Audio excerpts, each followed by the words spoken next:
Hey guys, Ethan here from TheTobogganBastards, here to give you a video on my opinion and my case, as I'm sure you can tell by this picture, against fracking. And by fracking, I mean hydraulic fracturing.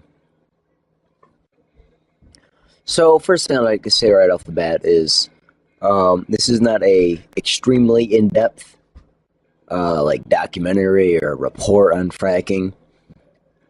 It's a summary of research that I've done, and I did do unbiased research because I have been told that I have found previously on the internet studies that say things like, well, we can't really prove it right now, so who knows? And that happened to me at Youth and Government.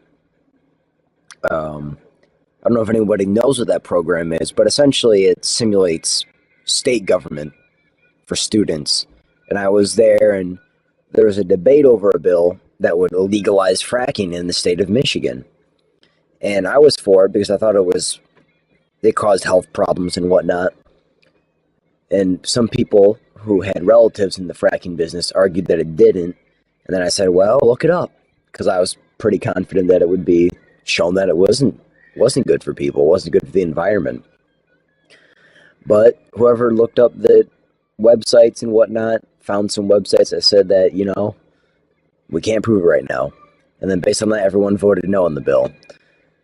So that kind of irritated me, and that was a while ago, but I decided to do some more investigation into fracking. And I got a lot of my information from a website called 80/20 Vision. I'm going to leave a link for the specific article that I'm going to reference a lot in this video. But I recommend that you check it out because it's a very nice website, reports on things that aren't often reported on, and the link in particular, obviously, I'm not going to read it to you like it's story time. I'm going to reference some stuff, and if you want a more in-depth look, and if you want to get more time with it, follow the link I'm going to leave you. So, what is fracking? That's what we should start with. Well, fracking is the injection of a water and chemical mix.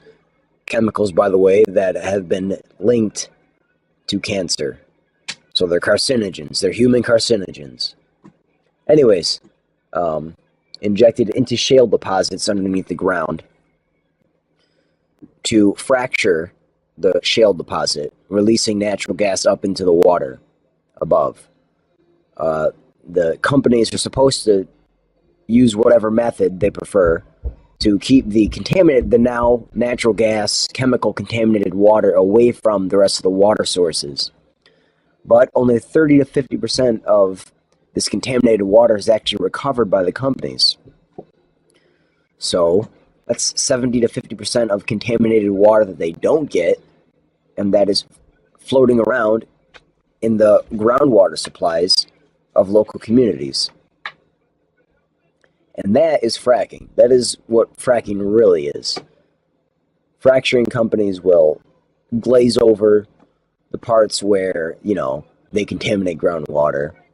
They'll glaze over the fact that they have a lot of chemicals in their water, and I'll get to that later. And they'll instead talk about how much energy it produces and the local economy boost it gives. So that's, both sides. What the fracking companies say, what other people are saying. There you go. So first thing I would like to reference is this little clip right here. I'd like to draw your attention to, the whole thing, but especially the second and third bullets, and especially the bold words in those bullets. Extremely toxic substances such as benzene and lead. And then after that, it says some companies even use instant coffee and walnut hulls in their fracturing fluids.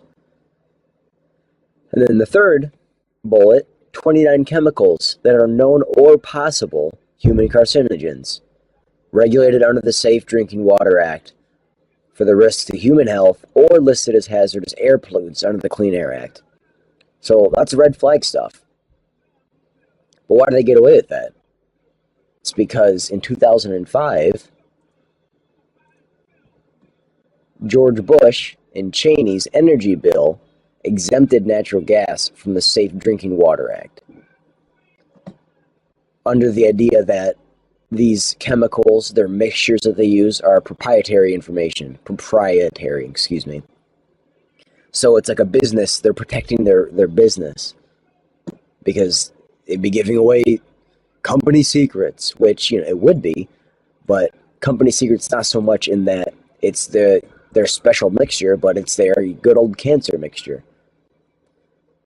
So that's why they are able to violate that, because they have their little loophole.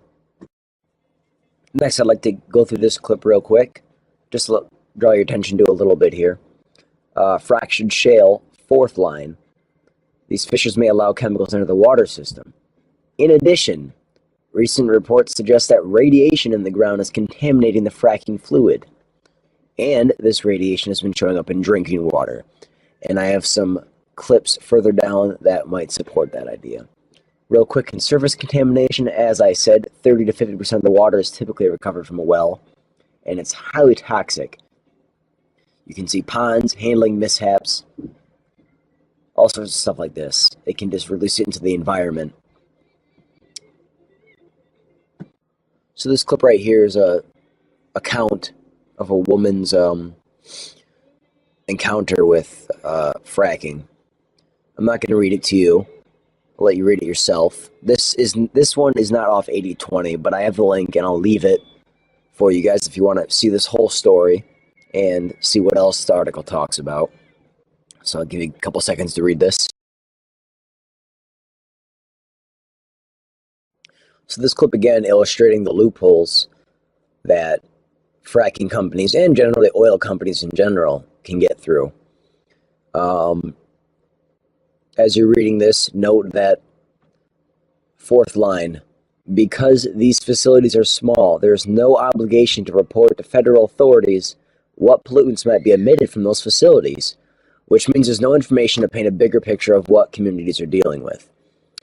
And going back to what I said about my youth and government experience, that last sentence, you know, that could be a good explanation. They're too small. They can fall underneath regulations that require them to report what they're using, and thus there's not enough information to really put a comprehensive study on it.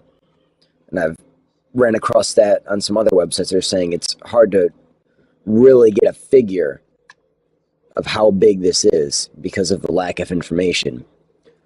Though, obviously, there is a figure, and the kind of damage that is being done, it doesn't matter if there's a little bit or a lot of it. I mean, it would be bad if there were more of it than a little bit of it. But even if there is a little bit of it, then that's not acceptable. So I went, after all this research that I've shown you, I went to a fracking website, you know, really nice and fancy, really nice and clean looking. And I'm looking for their crap, their lies, you know. And here's one right here. They're saying that 95% of their formula is water and sand, 9.5 of it being sand. And they're trying to pass off these chemicals as the small thing. It's just 0.5%, no big deal, guys. But I found this, 300 tons of liquid are used in fracturing, and the kind that I'm talking about. Oh, and right here, this is rich. Energy and building local economies. Perhaps. I'm not so sure about that. I mean, maybe they are building local economies. Sure, that makes sense, but they're also destroying local communities and local environments. You can't just, well, they can glaze over that. Obviously, they are. But we need to be smart enough to know that they're just glazing over these things and pointing out the positives, which are not positive enough to overshadow the bad things that go on.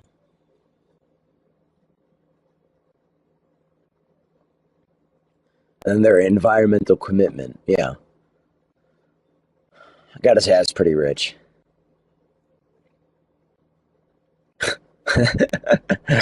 Oh man. Drilling for natural gas in itself doesn't pose a threat to air and water quality if it's done properly. And it really isn't because they have carcinogens in their mixes. You cannot call that proper. Screw you guys. Screw you. University of Texas, well, never mind. I won't alienate any of my Texan viewers if I have any.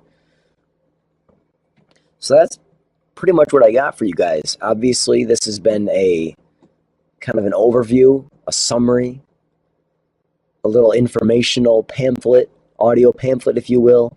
Obviously, this hasn't been a big documentary like Gasland. This is just a little information and an encouragement to follow some of these links and do some more research for yourself.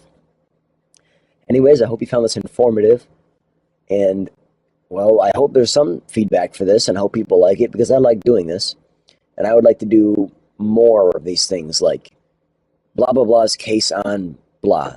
You know, it doesn't have to be me. It can be any of the Toboggan Bastards.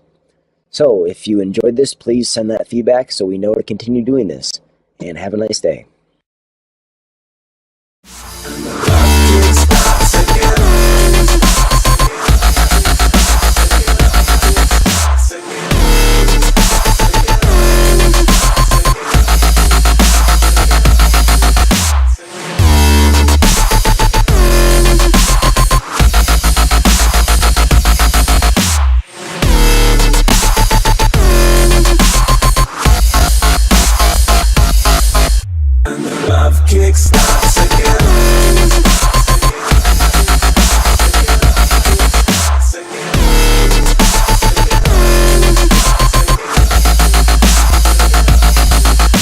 It's the same old you, the same old me. You get bored and I get cold feet. Get high, get wandering eyes. Forget I've never ever had it so sweet. I realize what I'm going, I'm out of town, cause deep down you're forgetting the golden crown. My princess and I don't wanna let you down, down, down, down. And the love kick starts again.